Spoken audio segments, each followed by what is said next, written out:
Dasma Shqiptare 2017 prezanton. Babai im ka pasur gjithmonë shumë lek. Është marrë me tregti që heret dhe ka ngritur disa biznese të suksesshme. Unë jam 34 vjeç dhe për një kohë të gjatë thjesht e ndihmoja atë në përzyra, por kisha një dëshirë të madhe të kisha diçka timen. Doja t'i tregoja që mund të bëhesha biznesmen edhe vetë. E vitin e kaluar e ndava mendjen dhe i kërkova të më ndihmonte për të marrë një plazh me qira në jug. Plani ishte që ta merrja një herë për 4 vite. E babai pranoi dhe më dha paratë që më duheshin. U futa me kokë në atë punë. Zgjodha një vend shumë të bukur. Ndërtova një restorant të ri nga e para me dru dhe e mbusha gjithë vijën e bregut me çadra dhe shezlongë të shtrenjta. Punësova staf, kamarier, kuzhinier dhe disa djem për mirëmbajtjen e plazhit. E një nga këta burra e kisha caktuar vetëm për të pritur pushuesit, për t'i sistemuar në përvende dhe për të mbledhur lekët e çadrave çdo ditë. Ishte punëtor shumë i mirë dhe i ndershëm. Punonte nga mëngjesi deri në pasdite pa u ankuar fare. E gjithçka po este mbar. Restorani ishte plot dhe plazhi punon të shkëlqyeshëm. E një mëngjes, ky djali i çadrave vjen tek unë dhe më kërkon një ditë pushim. Më tha që do t'i vinte gruaja nga fshati për të ndenjur në plazh. E pasi kishin javë pa u parë, nga që ai ishte në punë pa shkëputje. Nuk ja prisha. I dhash leje dhe i thash të rinte i qeta të ditë e ta shijonte plazhin me gruan. E të nesërmen, nga mesi i paradites, ai vjen tek banaku i restoranit bashkë me gruan e tij për të më përshëndetur. Gruaja ishte rreth 35 vjeçe. E kur e pash, mbeta në vend. Ishte shumë e pashme, me një trup vërtet të bukur që binte në sy që nga larg. Ajo mbante veshur një fustan plazhi, e me përshëndeti me mirësjellje dhe me falenderoj që i dhash leje burrit të saj. Unë i fola shumë mirë, por e vërteta është që e kisha mendjen veç tek ajo.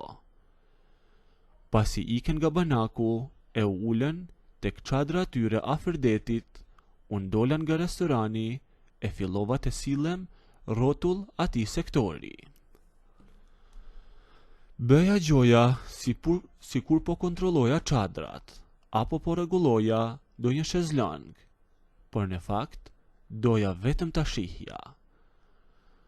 Doja të tregohesha si një pronar i sjellshëm dhe i respektueshëm, kështu që her pas here u flisja dhe i pyesja nëse kishin nevojë për ndonjë gjë.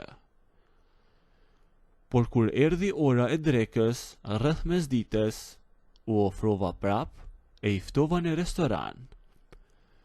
Hajdeni lart, ju thash atyre. Sot drekën e keni dhurat nga unë. Nuk keni pse paguani asgjë. Ata u gëzuan dhe erdhen e ulën në një tavolinë tek madhe jashtë në taras, e unë ula bashkë me ta në tavolinë përballë tyre. Biseduam për gjërat e zakonshme. Punëtori im fliste për punën dhe sezonin, e ndërsa ajo dëgjonte. Por unë, gjatë gjithë kohës, e shikoja atë grua në sy, e edhe ajo më shikonte. Në një moment, kur kamarieri solli pjatat me peshk, unë zjata këmbën time nën tavolinë dhe i preka këmbën e saj. E bëra këtë gjë qëllimisht, e prisja që ajo ta largonte me një herë ose të bënte do një reagim, për nuk e bëri. Ajo e mban të këmbën aty, e pasi kaluan pak momente, ajo me bëri me sy dhe buzëqeshi. E kështu, unë sa herë prekja këmbën e saj me këmbën time, ajo me jepte një buzëqeshje. Burri i saj ishte ngjitur me të, po hante dhe nuk po kuptonte absolutisht asgjë nga çfarë po ndodhte përballë tij dhe poshtë tavolinës. Kur mbaruam drekën, unë ngritem në këmbë e unë i fola punëtorit tim. "Dëgjo këtu", i thash unë para saj. "Ti je tani si ishte pisime, ti je stafi im. Kur të vi gruaja në plazh herë të tjera, dua ta dini që i keni të gjitha falas, si shezlongun e si një drek të mirë këtu në restoran, sepse mua nuk më kushton asgjë. Unë lek kam mjaft, por ju vetëm shijojeni." Ai me falenderoj shumë herë, ndërsa ajo me dha një tjetër buzëqeshje përpara se të ktheheshin tek çadra. E pas asaj dite, ajo filloi të vinte më shpesh. Vinte pothuajse çdo fundjavë në plazh. E çdo herë që vinte, ulej tek një çadër e veçantë dhe rrezitej, e ndërsa burri i saj vraponte lart e poshtë duke mbledhur leket e pushuesve të tjerë. Mua nuk më pritej më. Doja të gjeja një mundësi të isha vetëm me atë grua.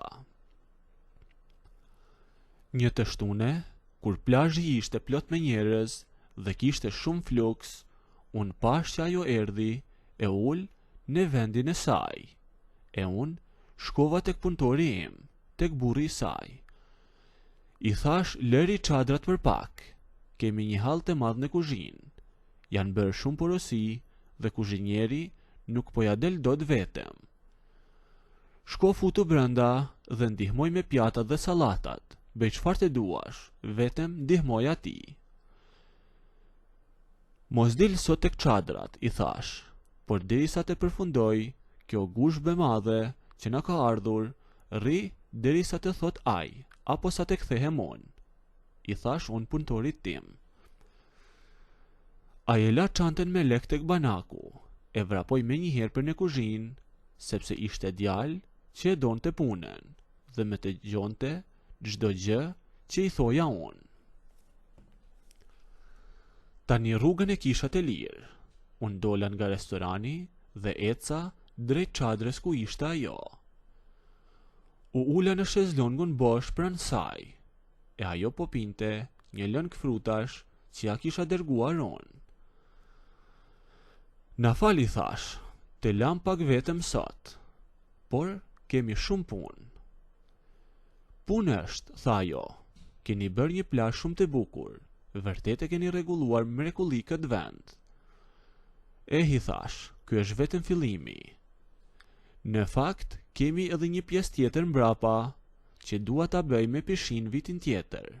Do kisha dashur të ta tregoj të gjithë ambientin dhe të gjithë planin që kam për vitin tjetër." "I thash, ja shkojmë shikojmë të gjithë zonën."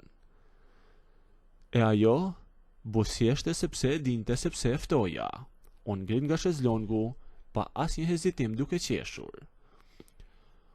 Unë esa para e ajo erdhi pas meje, por në një moment e lash që të este përpara sepse doja ta shihja se si este. E kaluam restoranin e dolem pas plazhit, aty ku fillonte një pyll i dendur me pisha. Ishte shumë vap, por poshtë pishave ishte një freski. E ne esnim në një rrugis të vogël, e flisnim për pemet dhe natyren, e për vendin ku doja të bëja pishinen. Lart në një breg, aty tek pishat, unë kisha ndërtuar një objekt e vogël, i cila ishte një vend i thjesht ku ne mbanim çadra dhe shezlongët rezerv që nuk i përdornim çdo ditë. E kur arritëm tek dera e atij objektit, unë hapa drynin e i thash të hynte të shikonte se si ishte brenda. E ajo kaloi pragun e para, e unë hyra pasaj dhe e mbylla derën, por sa po gjendëm brenda, mes atyre çadrave të palosura dhe mes atyre shezlongeve, ajo u kthye nga unë e u lëshua direkt drejt meje e me puthi. Unë e mbajta pranë vetes dhe e ula tek ai shezlongu aty. E filluam përsëri të putheshim. Nëse doni të ndëgjoni historinë deri në fund, bëjni videon like, a nëse nuk doni, abonohuni ose bëjni subscribe.